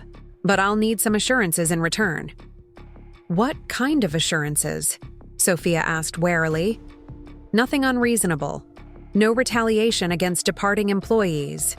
Proper severance packages for everyone leaving today, regardless of whether they sign non-disparagement agreements. Letter of recommendation for anyone who requests one. I paused. And a public acknowledgement that these departures resulted from strategic differences, not performance issues. These people deserve to leave with their professional reputations intact. William started to object, but Sophia silenced him with a sharp gesture. That's reasonable, she conceded. But I need something more from you. A commitment to discretion regarding internal company matters and a 60-day consultation arrangement to help manage the transition. It was a fair counteroffer, allowing her to save face while giving the company breathing room to address the immediate crisis. Under different circumstances, I might have accepted it. But the messages continuing to flood my phone told a different story. My team wasn't just leaving. They were moving together to a competitor that valued their collective capabilities. I can agree to appropriate discretion, I said carefully, but I can't commit to a consultation arrangement. I'll be starting a new position elsewhere, effective immediately. Sophia's eyes narrowed. You already have another job lined up? As of about 20 minutes ago, yes. Meridian Systems, she guessed, watching my expression closely. They're hiring the entire team, aren't they? This wasn't a spontaneous mass resignation. It was a coordinated poaching operation. I maintained a neutral expression. I'm not at liberty to discuss the employment decisions of others, but yes, I've accepted a position with Meridian, contingent on completing a proper transition here. William swore under his breath. Sophia remained outwardly composed, though a muscle twitched in her jaw, a tell I recognized from our years of working together. She was calculating rapidly, reassessing the situation with new information. Meridian approached you, she said. Finally. They knew about our outsourcing plan somehow and saw an opportunity. The specifics don't really matter at this point, I replied. What matters is ensuring Nexus has operational continuity while you implement whatever strategic direction you've chosen. Before she could respond, the door opened again. This time it was Marcus, his earlier composure completely abandoned. "The resignations are spreading beyond IT," he reported tensely. "We've got people from product management, client services, even finance following suit. 28 confirmed departures now, with more coming in." I hadn't anticipated this. Development.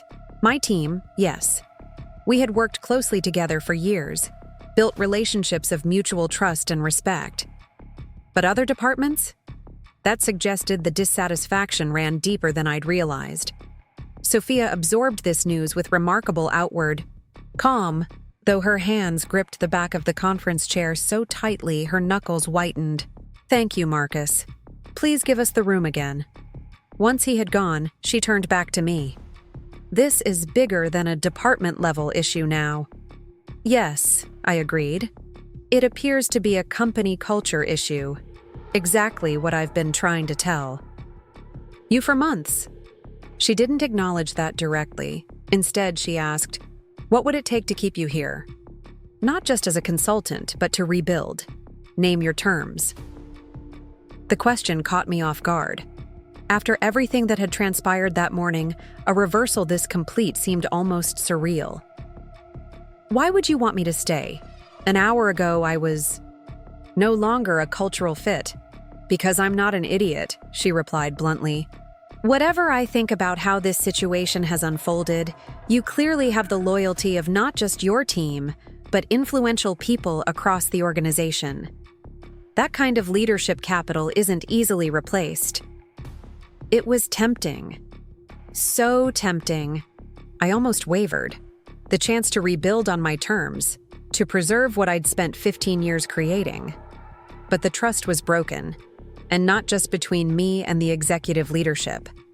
The company had revealed its true values, and they weren't aligned with what I believed in anymore. "I appreciate the offer," I said sincerely, "but I think we're past that point."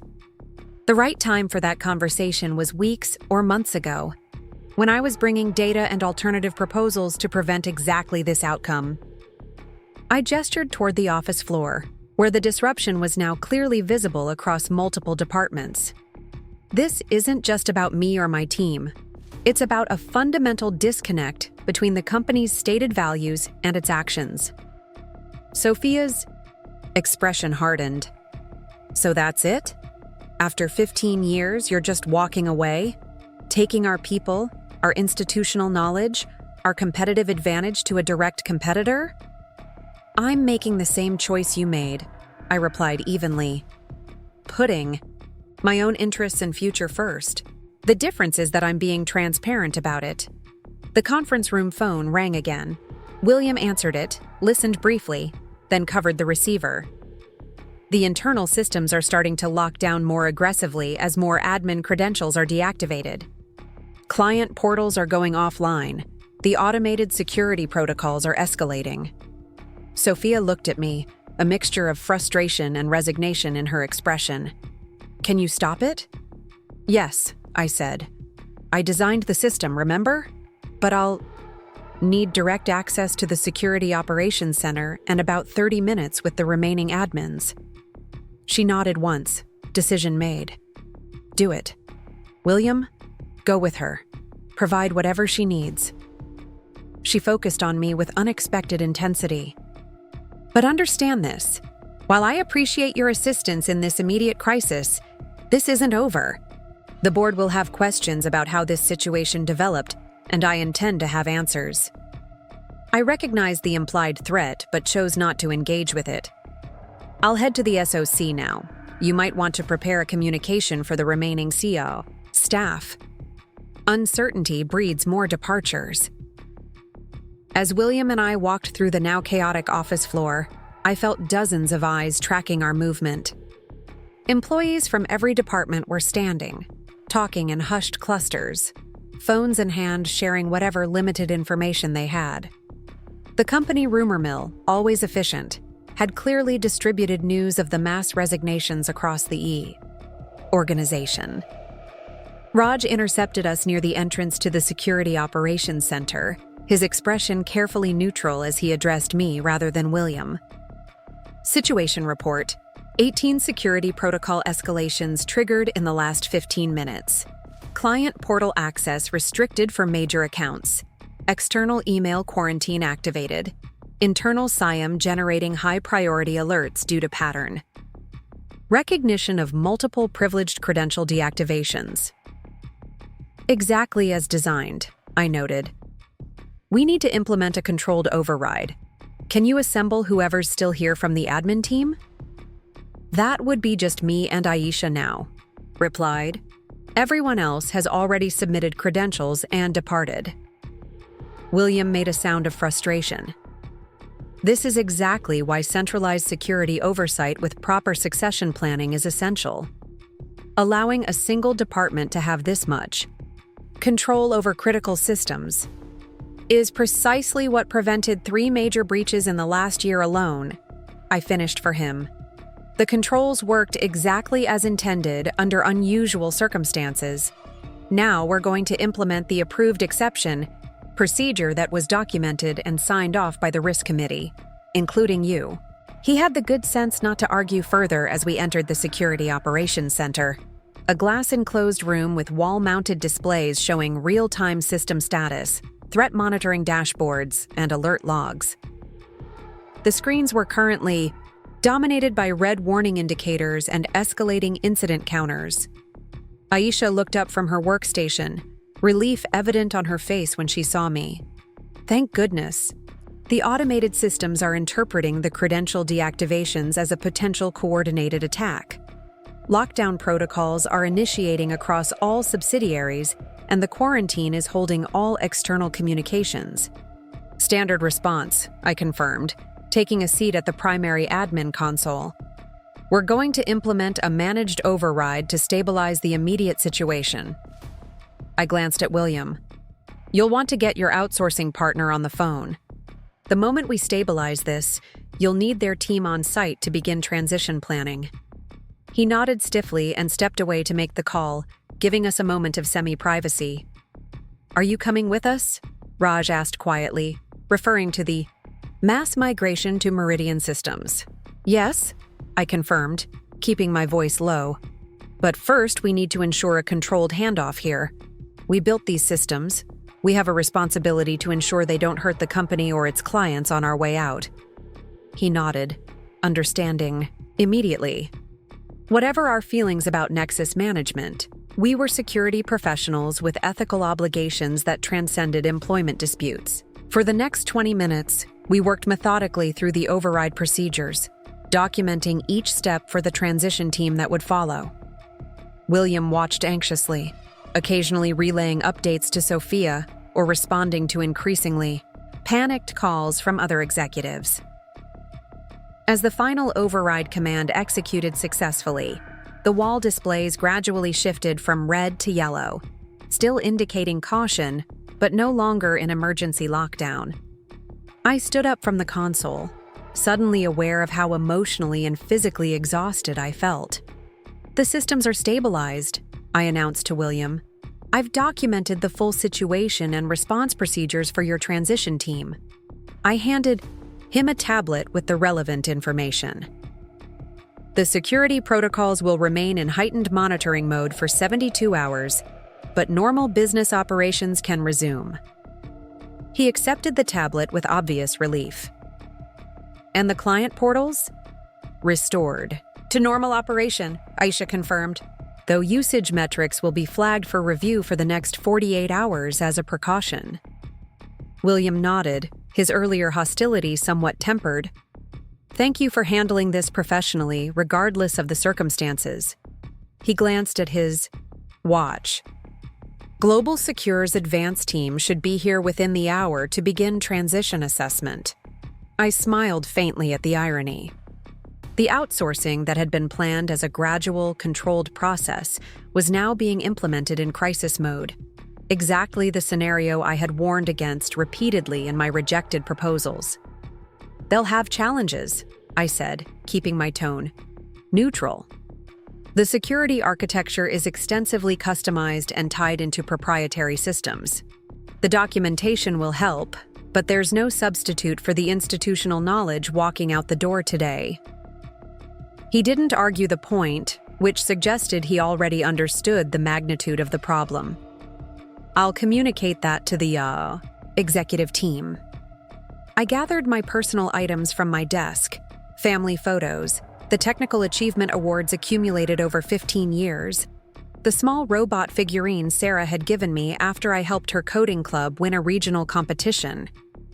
So little to show for so much time. Yet as I packed these mementos into a small box, I realized the most valuable thing I'd built here couldn't be carried out in a container. It was walking out the door alongside me in the form of relationships and trust that had withstood the ultimate test.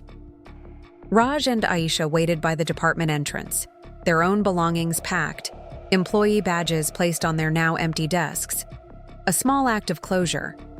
Other team members had already departed, some leaving notes or small tokens for colleagues who would remain behind. "Ready?" Raj asked simply. I took one last look at the department I'd built from nothing into one of the most respected corporate security operations in the industry. 15 years of challenges, achievements, late nights, and proud moments compressed into a single backward glance. "Yes," I said finally. "I'm ready." As we walked toward the elevators, employees from other departments watched openly, some nodding in respect, others looking uncertain or concerned about what our departure meant for their own futures. I maintained a dignified pace and expression, conscious that how we left would be remembered and discussed long after we were gone. In the lobby, I was surprised to find a larger group waiting. Not just the IT team I'd expected, but people from product development, client services, even finance and legal.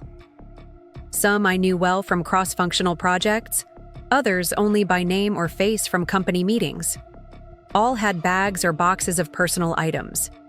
All had made the same decision we had. Diane from product stepped forward. "We heard what happened," she said simply, "and we've seen the internal emails about the broader restructuring plans. If they can do this to your team after 15 years of exceptional service, none of us are safe." I hadn't anticipated this ripple effect, this broader solidarity. It was both heartening and sobering to realize how many people had been silently watching, evaluating the company's actions against its stated values, and finding the disconnect too great to ignore. "Are you all going to Meridian?" I asked, genuinely curious. "Most of us," Mark from finance confirmed. "Their recruiter has been busy this morning. They're setting up an impromptu job fair at Morton's Steakhouse down the street. Apparently, they've been watching Nexus closely, anticipating something like this might happen given the recent executive changes and market rumors." I nodded, understanding the competitive dynamics at play. Meridian had recognized an opportunity and moved decisively to capitalize on it. Exactly the kind of strategic thinking Nexus had once been known for, before quarterly targets became the only measure of success. As we prepared to leave as a group, the elevator doors opened one last time, revealing Sophia Chen. She surveyed the assembled crowd in the lobby, her expression unreadable, but her body language suggesting she understood the significance of the I moment. Our eyes met across the lobby, 15 years of shared history compressed into a single exchanged glance. I saw recognition there, and regret, and perhaps a dawning understanding of what had been lost today. She didn't try to stop us or make a last-minute appeal. Instead, she simply nodded once, an acknowledgement, perhaps even a concession. I returned the gesture, then turned and walked through the revolving door into the bright spring morning, my team beside me stepping into an uncertain but suddenly expansive future. Behind us, Nexus Technologies would continue, adapting, restructuring, perhaps even learning from this moment of crisis. But we would not be there to see it. Our loyalty, so long taken for granted, had found a new home. And in that transition, painful as it was, we had reclaimed something essential: The knowledge that our value wasn't determined by a corporate balance sheet, but by the trust and respect we had built together over years of shared purpose. As we walked as a group toward Morton's Steakhouse, where new opportunities awaited, I felt a weight lifting. The burden of trying to preserve something that had already fundamentally changed. Whatever came next would be built on a different foundation, with the lessons of Nexus guiding our choices about what kind of professional community we wanted to create and sustain. The day had begun with an ending I hadn't chosen. It would conclude with a beginning I could help shape. And in between those points lay a revelation that would define the rest of my career.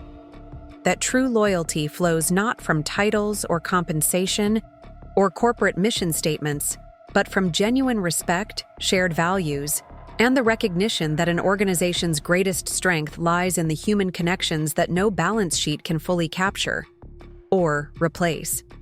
Morton's Steakhouse had never hosted a job fair before, and it showed in the bewildered expressions of the waitstaff as 42 former Nexus Technologies employees filled the private dining room. The restaurant manager had quickly pushed tables together, creating an improvised reception area where Meridian Systems HR representatives were setting up laptops and distributing company information packets. Catherine Winters, Meridian's chief people officer, greeted me at the entrance with a firm handshake and knowing smile. Elena Vasquez, I've been hoping to meet you for years, though I admit I didn't expect it would happen quite like this. Life is full of surprises, I replied, still processing the surreal transition from terminated employee to hot commodity in the span of a few hours. I appreciate Meridian's quick response to an unusual situation. She nodded, gesturing toward the busy room. When our intelligence suggested Nexus was planning to outsource IT, we prepared contingency offers. We just didn't expect we'd be delivering them all simultaneously. She lowered her voice. The board authorized an exceptional recruitment budget for this operation. They understand the strategic value of acquiring not just talent, but cohesive teams with proven track records. I scanned the room, watching as my former colleagues filled out paperwork, discussed roles with hiring managers, or simply sat together processing the morning's events. The atmosphere was a complex mixture of emotions: relief, excitement, lingering anger, and the disorientation that comes with sudden, unexpected change. What happens now? I asked, accepting the folder Catherine handed me containing what appeared to be an executive-level employment offer. For today, we're focusing on getting everyone basic offers and paperwork started, she explained. We've reserved a block of rooms at the Hyatt across the street for people who want to discuss terms privately or need a moment to collect themselves. Tomorrow morning, we'll have a proper onboarding at our downtown office. Orientation, team. Placements, technology assignments. Raj appeared at my elbow, grinning despite the chaos. They're offering 15% above Nexus salaries across the board, plus signing bonuses and immediate vesting in the equity program, he reported, clearly pleased. And they want to keep our security team together as a unit. Smart move, I acknowledged. The team's value is multiplied by existing relationships and workflows. Catherine nodded. Exactly. We didn't just want Elena Vasquez, security expert. We wanted the operational excellence your department is known for. That comes from the team dynamics, not just individual skills. As more former Nexus employees arrived, the energy in the room shifted from shock to something more positive. A collective recognition that what had begun as a crisis was transforming into an opportunity. People who had arrived looking shell-shocked were now exchanging contact information with Meridian managers, discussing project possibilities, finding new professional footing. My phone buzzed with a text from Craig. Hearing rumors about a mass exodus at Nexus. You okay? Should I be worried or celebrating? I smiled and typed back. Both. Long story. I'll fill you in tonight. But yes, I have a new job already. So does most of my department. His response came quickly. Only you could get fired and upgrade your career in the same morning. Sarah says she knew you'd be fine because you're too Awesome to stay unemployed. Her words exactly. A warm feeling spread through my chest. Whatever professional turmoil the day had brought, I had a stable center, a family who believed in me, who saw my value independent of corporate titles or organizational charts. The restaurant doors opened again, drawing my attention. I was surprised to see Andrea Collins enter, Nexus's VP of Client Relations, a respected veteran who had been with the company nearly as long as I had. She spotted me immediately and made her way through the crowded room. "I didn't expect to see you here," I said when she reached me. Client relations seemed safe from the restructuring plans. Andrea gave a short, humorless laugh. No department is safe when short-term thinking takes over. My team was next on the chopping block, a streamlined client engagement model, they called it. Fancy way of saying replacing experienced account managers with entry-level staff reading from scripts. She glanced around the room. When I saw what happened with IT this morning, I realized it was time to vote with my feet. "Did you resign?" "Officially?" I asked. She nodded. "Along with my 3 senior directors. We left formal letters and transition documentation. Professional to the end, even when the company wasn't professional with us." She lowered her voice. "It's chaos back there. The executive floor is in full crisis mode. Sophia's locked in the boardroom with the remaining leadership team and representatives from Global Secure, trying to develop an emergency transition plan." I felt a twinge of something, not exactly regret, but awareness of the organizational pain unfolding in our wake. Nexus had been my professional home for 15 years. Despite everything, I took no pleasure in its struggles. "They'll recover," I said, sounding more confident than I felt. "Companies always do, somehow." "Maybe," Andrea replied, "but they'll never be the same. The institutional knowledge walking out that door today can't be replaced with outsourced services, no matter how good the transition documentation." Before I could respond, Catherine Winters approached again, this time accompanied by James Richardson, Meridian's CEO. I'd met him briefly at industry events over the years, but never in a substantive conversation. "Elena Vasquez," he said, extending his hand. "The architect of the security infrastructure that's given our team headaches for years. I'm delighted you'll be building for us rather than against us now." "Assuming we reach agreement on terms," I replied with a small smile, not wanting to appear too eager despite the extraordinary circumstances. He laughed. "I like your style. We've prepared an executive-level offer I think you'll find compelling, but I'm more interested in what you want to build. This is a unique opportunity, bringing in an intact team with proven capabilities. How would you shape that if given free rein?" It was a good question, the right question, focusing not on compensation or titles, but on vision and potential. I took a moment to consider my response, aware that how I answered would set the tone for whatever came next. "I'd build what Nexus lost sight of," I said finally. "A security function that balances technical excellence with human factors, one that sees people as the core asset, not just the systems they maintain. One that invests in institutional knowledge and continuity as competitive advantages that can't be outsourced or replicated quickly." James nodded, seeming genuinely interested, rather than simply going through recruitment motions. "And your team?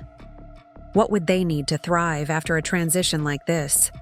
Stability, transparency, assurance that they're valued for their expertise, not just viewed as line items on a budget spreadsheet."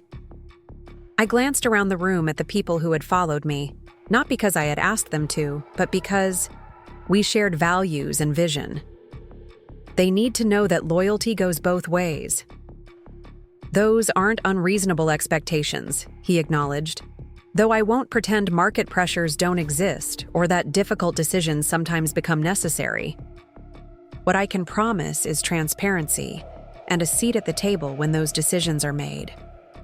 He handed me a business card with his personal cell number handwritten on the back. Let's discuss your specific role once you've had time to review the offer and process today's events. My calendar is open for breakfast tomorrow if that works for you. As he moved on to greet other former Nexus employees, I found myself in a momentary bubble of stillness amid the bustling room. Less than 8 hours ago, I had walked into Nexus Technologies as a 15-year veteran expecting a normal workday. Now, I stood in a steakhouse surrounded by my former team, contemplating an executive position at a competitor, witnessing in real time how quickly professional identities could dissolve and reform. Diane from product development approached, offering a glass of water. You holding up okay? This is a lot to process. I accepted the water gratefully. I'm still catching up to reality, I think. This morning I was being told I wasn't a cultural fit anymore, and now I'm being courted as a valuable asset. Corporate life is nothing if not ironic.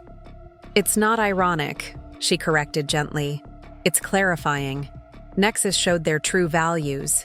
Meridian is showing theirs. And all of us, she gestured around the room, showed what we value by walking out that door today. Her perspective struck me as profoundly accurate. Today had indeed been clarifying, stripping away corporate rhetoric to reveal the fundamental truth of where priorities actually lay, both organizationally and personally. My phone buzzed again, an email notification from an address I didn't immediately recognize. Opening it, I was surprised to find a message from Thomas Griffin, Nexus's original founder who had stepped down as CEO years ago. Elena heard about today's events from several sources. Deeply disappointed but not entirely surprised given recent strategic shifts. What you and your team built was the heart of what made Nexus special. Their loss is undoubtedly someone else's gain. If you'd be willing, I'd appreciate the chance to buy you coffee sometime. Some of us old-timers are considering new ventures that might interest you. No obligation, just conversation. Thomas. The message brought unexpected emotion to the surface, a connection to the original vision that had drawn me to Nexus, a reminder that what we had built together had mattered beyond quarterly reports and stock prices. I saved the email to respond to later, once the immediate transition was further along. The afternoon progressed with remarkable efficiency. Meridian's HR team had clearly prepared thoroughly, with streamlined processes for collecting essential information and generating provisional offer letters. By 4 p.m., most of the former Nexus employees had completed initial paperwork, received tailored offers reflecting their experience and specialties, and begun discussing specific roles within Meridian's organization. I found Raj coordinating with his security team members, already sketching system architecture ideas on a napkin, while Meridian's current security director looked on with evident appreciation. You're not wasting any time, I observed. He shrugged, but couldn't hide his excitement. Their infrastructure needs work, but there's solid foundation to build on. And they're actually listening to recommendations instead of just looking for the cheapest option. He lowered his voice. Have you seen your offer yet? Just the compensation package. We're discussing the specific role tomorrow. Leadership position? Executive level, I confirmed. Though we still need to work out reporting structure and scope. He nodded approvingly. They'd be fools not to put you in charge of the expanded security function, especially with the government contract work they're pursuing. Your clearance level alone makes you valuable, never mind the technical expertise. I hadn't considered that angle. Meridian had been pushing into secured government projects, an area where my existing security clearances and compliance experience would indeed provide immediate value. Perhaps this sudden transition made more strategic sense than it had first appeared. As evening approached, the impromptu recruitment event began winding down. Catherine Winters announced that official welcome packages would be delivered to the Hyatt for those staying overnight, and transportation to Meridian's offices would be arranged for the following morning. People began dispersing, some to the hotel, others heading home to process the day's events with family, all carrying Meridian-branded folders containing their new employment offers. I found myself lingering, not quite ready to close this extraordinary chapter with a simple departure. Aisha approached, offering a gentle smile of understanding. Feels strange, doesn't it? Like we're betraying something, even though they betrayed us first. Her perception was uncanny. Exactly that. 15 years creates deep roots, regardless of how things ended. I was thinking, she said hesitantly, maybe we should do something to mark the transition, not just leave individually, but acknowledge what happened today, for closure. Her suggestion resonated. What did you have in mind? Nothing elaborate, just dinner together, whoever wants to join. A chance to process collectively instead of going home to try explaining this insane day to families who can't possibly understand what it felt like to be there. It was a perceptive observation. Craig would be supportive and Sarah would be excited about my new adventure, but neither could fully grasp the complex emotions of walking away from 15 years of professional identity in a single morning. I think that's exactly what we need, I agreed. Let's see who's interested. To my surprise, nearly everyone still present embraced the idea. The Morton staff, already accommodating of the unusual corporate event in their restaurant, quickly rearranged the private dining room for a proper dinner service. What began as a practical suggestion evolved into something more meaningful. A decompression space, a collective acknowledgement of shared experience, a transition ritual. As we settled around tables, the conversation flowed naturally from practical concerns about the move to Meridian to deeper reflections on the day's events. The initial shock and anger had largely subsided, replaced by a mixture of cautious optimism about new possibilities and thoughtful analysis of what had gone wrong at Nexus. I keep thinking about when it changed, Diana from Network Operations mused. When the culture started shifting from what originally made the company special. The IPO, several people answered almost simultaneously. Mark from Finance shook his head. It wasn't the IPO itself. Plenty of companies go public without losing their values. It was the board composition that changed afterward. Too many members focused exclusively on quarterly performance metrics and short-term stock, price, and leadership turnover, added Andrea. Each new executive brought less connection to the original mission and more focus on industry benchmarks and cost structures.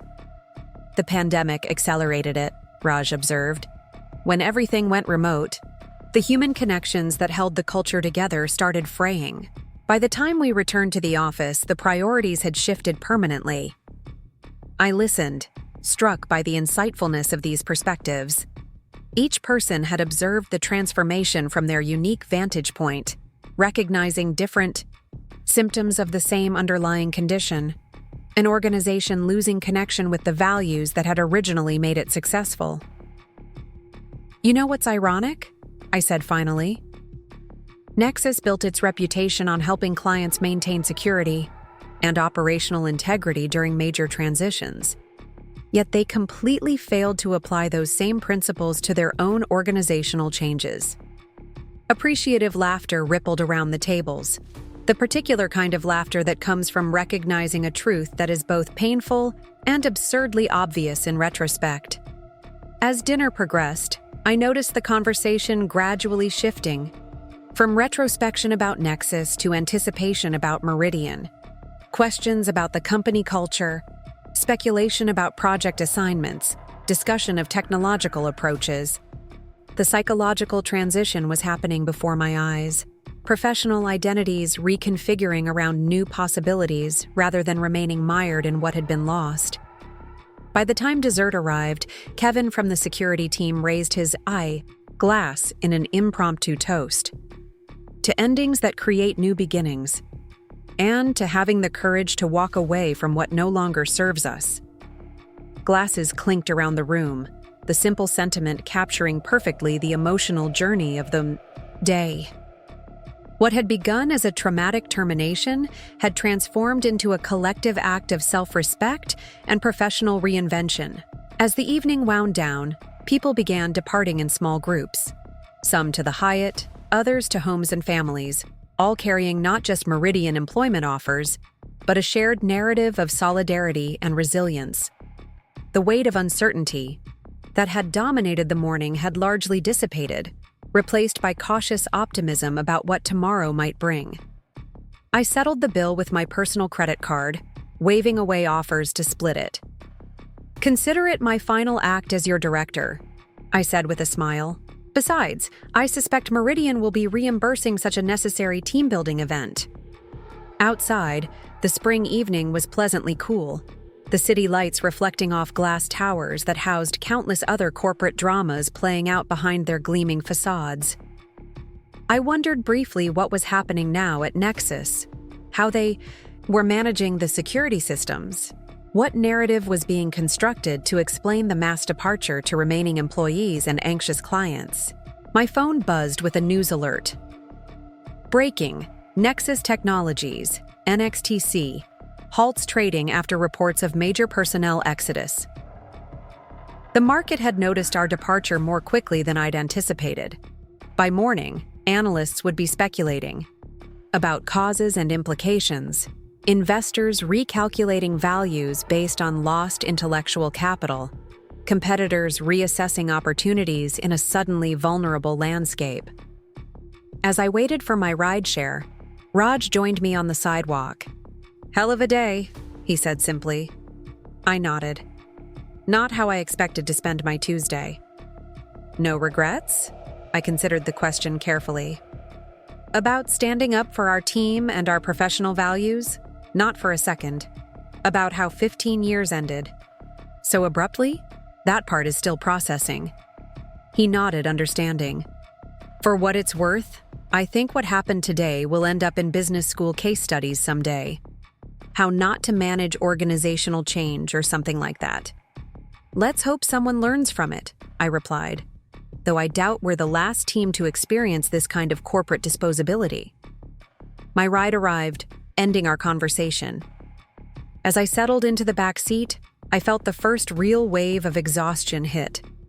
The adrenaline that had carried me through this extraordinary day finally ebbing, leaving behind bone-deep fatigue and the beginnings of reflection.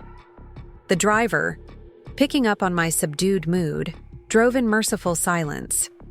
I watched the city slide past, landmarks I'd passed countless times on my commute to Nexus now seeming slightly altered, viewed through the lens of my new circumstances.